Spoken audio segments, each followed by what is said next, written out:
idea. Why not show you what this paint looks like on a piece of glass? And I've taped the glass off because I want to show what the looking glass paint looks like just solid. I've always been manipulating it. So today, that's what we're going to do. Now, safety first. I'm going to wear a mask to keep any of these fumes from entering my nose.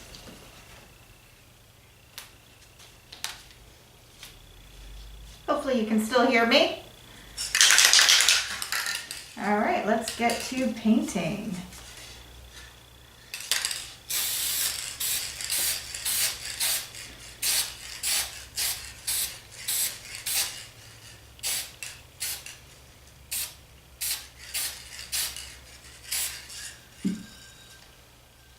Okay. That was done real quick.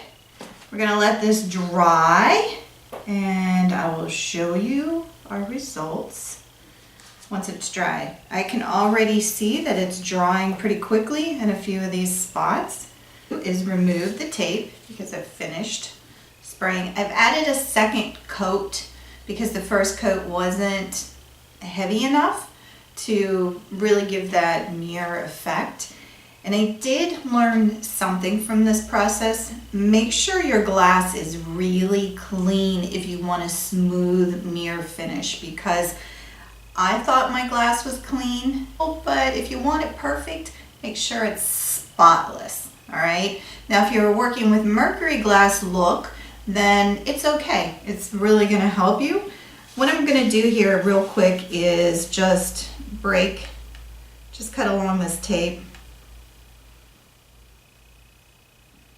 I do this when I'm painting cabinetry or anything else, just in case the paint gets over the edge. I don't want to pull the tape off and have some of my paint be pulled across. And this gives you a really nice clean edge when you cut along the edge of the tape like that.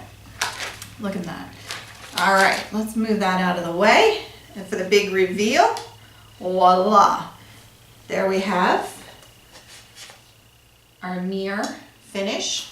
And then this is the back side. You see the back side isn't as nice. This is where you can see where it had a little bit of dirt, a little bit of dust, and even on the front side where it's not so smooth. Overall, this gives you an idea of how the looking glass paint works to give you a mirror finish.